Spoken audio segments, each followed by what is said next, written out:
What we don't realize today is that there are certain things that God has protected us from simply because of assignment.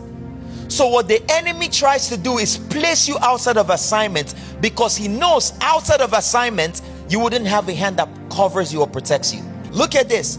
This is why it is important that when God shows you an assignment, you enter into the assignment, you walk in the assignment, you stay in the assignment.